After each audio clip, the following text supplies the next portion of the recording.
Subscribe कीजिए समर्थ class channel को और बेल आइकन दबाइए लेटेस्ट एजुकेशनल वीडियो सबसे पहले देखने के लिए। Hello everyone, welcome to Samarth class. Guys, इस वीडियो में बात करेंगे बीएड थर्ड सेमेस्टर के फर्स्ट पेपर की measurement and evaluation in education subject की। और आज का टॉपिक है meaning and definition of measurement. तो मापन का अर्थ क्या है, परिभाषा क्या है, इसको समझेंगे। आइए समझते हैं क्या होता है मापन। तो आप जानते हैं जो कुछ भी हम चीज़ें लेते हैं डेली लाइफ में, आप देखा होगा हर चीज़ में मेजरमेंट है। चाहे वो आप सामान कोई खरीद रहे हो या फिर साइंस से रिलेटेड कोई इंस्ट्रूमेंट बनाया गया हो या किसी का भी साइज, इस सब में क्या है, मेजरमेंट है। तो मापन एक ऐसा प्रत्यय है जो अत्यंत प्राचीन काल से दैनिक जीवन के विभिन्न क्षेत्रों में प्रयोग किया जाता है। व्यक्ति अपने दैनिक जीवन में संबंधित कार्यों को करने के दौरान अनेक बार इसे औपचारिक या फिर अनौपचारिक ढंग से इसका यूज करता है। जैसे कि आप दूध का मापन करते हैं तो दूध को लीटर में, अगर आप सब्जी या फल खरीद रहे होते हैं तो उसको ग्राम, किलोग्राम, इन सब चीज़ों में।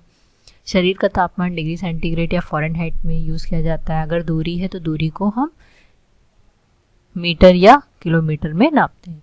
तो ये सभी के लिए जो लीटर, किलोग्राम, मीटर, सेंटीग्रेड या फिर अन्य जितने भी मानक हैं वो सभी क्या कहलाते हैं, मानक कहलाते हैं।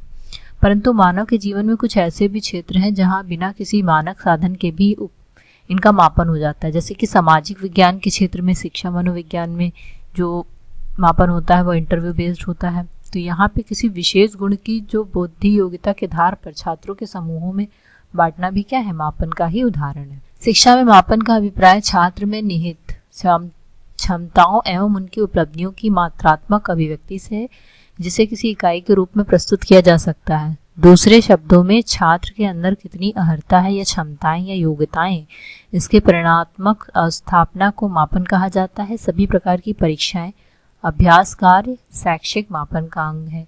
मापन के द्वारा छात्रों की कमजोरियों और कठिनाइयों को चिन्हित कर मूल्यांकन के द्वारा उससे दूर किया जाता है। तो ये है मापन शिक्षा में। तो शिक्षा में मापन इम्पॉर्टेंट है, क्यों? क्योंकि यहाँ पे आप बच्चे की जितनी भी क्षमताएं हैं, उनकी जो उपलब्धियां हैं, उन सब को हम एक क्वांटिटी रूप में व्यक्त करते हैं।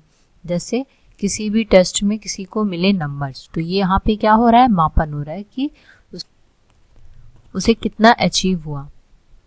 अब अगर मार्क्स कम है तो हम क्या कर सकते हैं, उन कमजोरियों को दूर भी कर सकते हैं और मूल्यांकन कर सकते हैं। यहाँ पे मूल्यांकन हमेशा दो चीज़ों से सम्मिलित होती है मूल्यांकन में, जैसे उसका मात्रात्मक और गुणात्मक, मतलब क्वांटिटी प्लस क्वालिटी। अब किसी को अगर मार्क्स अच्छे मिले हैं तो उसकी हम वहाँ पे विशेषता को एक्सप्लेन कर देते हैं उस नंबरों के माध्यम से, तो वो मूल्यांकन के अंतर्गत आता है। तो यहाँ पे हम मापन पढ़ रहे हैं। मापन की परिभाषा क्या है? एस स्टीवन के अनुसार मापन किन्हीं निश्चित स्वीकृत नियमों के अनुसार वस्तुओं को अंक प्रदान करने की प्रक्रिया है। Measurement is the process of assigning number to object according to the certain agreed rule. ये फर्स्ट हाफ की डेफिनेशन है। सेकेंड है टाइलर के अनुसार, इन्होंने भी बताया है कि मापन किसी नियम के अनुसार आवंटन करने की प्रक्रिया, मतलब किसी को नंबर्स या न्यूमेरिकल में शो करना ही क्या है, एक मापन है। जेसी नॉनली के अनुसार भी बताया गया है, वस्तु के लिए संख्या देने के नियमों को मापन कहते हैं, जिसके द्वारा वस्तुओं की विशेषताओं का परिणाम निर्धारित होता है।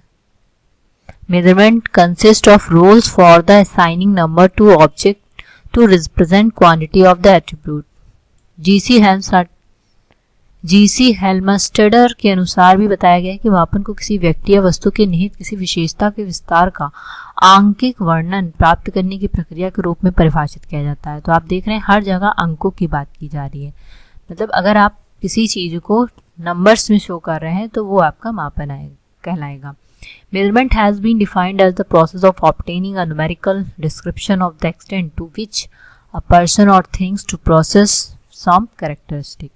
ये सभी अगर परिभाषाओं से अगर आप निष्कर्ष निकाले तो किसी भी पूर्व निर्धारित नियम, क्योंकि नियम पे भी बेस्ड है, तो किसी भी पूर्व निर्धारित नियमों के आधार पर व्यक्तियों और स्थानों के किसी समूह के प्रत्येक सदस्य को, चाहे वो अंक हो चाहे वो शब्द या अक्षरों को, किसी समूह में एक एक अंक प्रदान करना ही क्या है, मापन कहलाता है।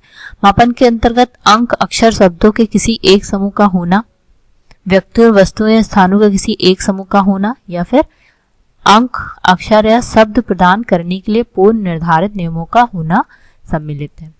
अब आते हैं मापन की विशेषताएं। तो मापन की विशेषताएं क्या है? मापन मूल्यांकन करने में सहायक है, क्योंकि अगर हम किसी की क्वालिटी एक्सप्लेन कर रहे हैं तो वहां पे हमें मापन करना होगा, तभी हम वहां पे अकॉर्डिंग टू मार्क्स या अकॉर्डिंग टू नंबर्स हम वहां पे एक्सप्लेन कर पाएंगे कि कोई चीज कितनी अच्छी है और कोई चीज कितनी बुरी है।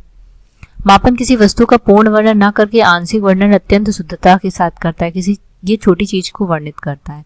तो अगर आप इसको देखें तो मापन का जो क्षेत्र है वो सीमित है। मापन में आंकिक स्वरूप भी पाया जाता है क्योंकि नंबर्स की बात होती है। मापन वैज्ञानिक प्रगति का भी मुख्य आधार है।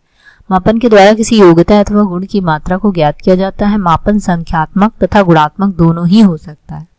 मापन का कार्य साक्ष्यों को एकत्रित करना है। मापन एक साधन है। मापन सीधे न होकर किसी माध्यम से ही मापा जाता है, जैसे परीक्षण के द्वारा, या अगर दूरी भी माप रहे हैं तो उसके लिए भी एक मानक है। तो यहाँ पर सीधे ना होकर किसी न किसी माध्यम की जरूरत होती है।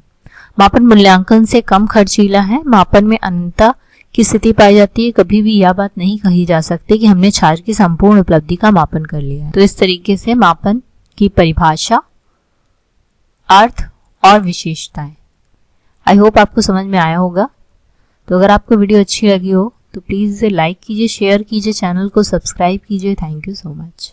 अगर आपको वीडियो अच्छी लगी हो तो इसे लाइक कीजिए, शेयर कीजिए, चैनल को सब्सक्राइब कीजिए। Thank you so much.